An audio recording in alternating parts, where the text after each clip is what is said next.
Hello hello செக்கு கிடையாதுமா, cash தான் தரதா சொல்லியிருக்காங்க.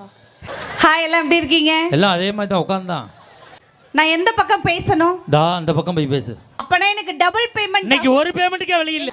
ஆக்சுவலி நான் ரொம்ப அடக்கமான பொண்ணு. எங்க ஊர்ல 4 அடக்கமான பொண்ணு இருக்கு. எங்க? சுடுகாட்டுல. தமிழன் என்று சொல்லடா, தலை நிமிர்ந்து நில்லடா என்று நிரூபித்துக் கொண்டிருக்கும் உங்கள் அனைவருக்கும் கொடான கொடி வணக்கங்களை தெரிவித்துக் கொள்கிறேன். ஆஹா, தமிழன் என்று சொல்லடா, தள்ளாடாமல் நில்லடான்றப்பா. காலம் மாறி போச்சு சார்.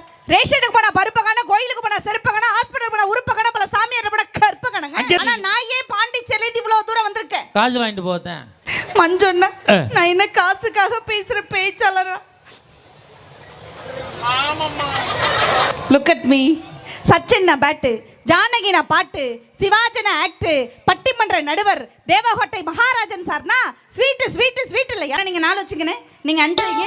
சுதி ஒரு சாதாரண பேச்சாளர் இல்ல, சங்கீத கலா புருஷன் விருது வாங்குறவங்க. அப்ப ஏன் சார் கல்யாணம் பண்றீங்க? இன்னமே சத்தியமா பண்ண மாட்டான். பண்ண கல்யாணத்தை என்ன பண்றது? அது ஒரு ஓரமா கிடக்கட்டும். தொலைச்ச இடத்துல தேட வேண்டியதால ஏன் இங்க வந்து தேடுறீங்க? நேத்து தேடுனமா வேற ஒருத்தி வர்றாமா. யாரு? அவ தங்கச்சி. மனைவி பிடிக்குமா தங்கச்சி பிடிக்குமா? மனைவியோட தங்கச்சி. ஹலோ, நான் கேக்குறேன், 25,000 ரூபாய் வாங்குறீங்கல்ல சார், நேரா வீட்டுக்கு போய் மனைவிக்கு முத்தம் கொடுப்பீங்களா? நீங்க வாங்குற சம்பளம் 25,000 ரூபாய்க்கு முத்தம் கொடுப்பீங்களா சார்? உங்க வேலைக்காரிக்குன்னு சொல்லுங்க.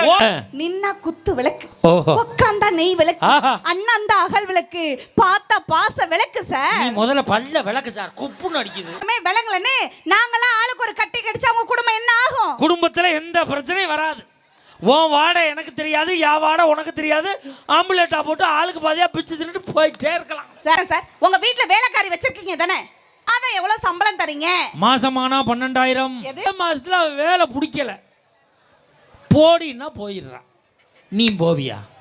இப்போ வேலைக்காரி பிடிக்கலைன்னா நான் ஒரு வேலைக்காரியை வச்சுக்கிருவேன் வீட்டு வேலைக்கு. இப்போ நீ முடிக்கலைன்னு வேற யாரையும் வைக்க முடியுமா? உன் தங்கச்சி வந்தா வீட்டில் இருக்க சொல்கிறேன், வேலைக்காரி தங்கச்சி வந்தா வீட்டில் இருக்க சொல்ல முடியுமா? பசிக்க பசிக்க சோறு போடுபவள் மனைவி, பசிக்க விடாமல் சோறு போடக்கூடியவள் தான் தாய்.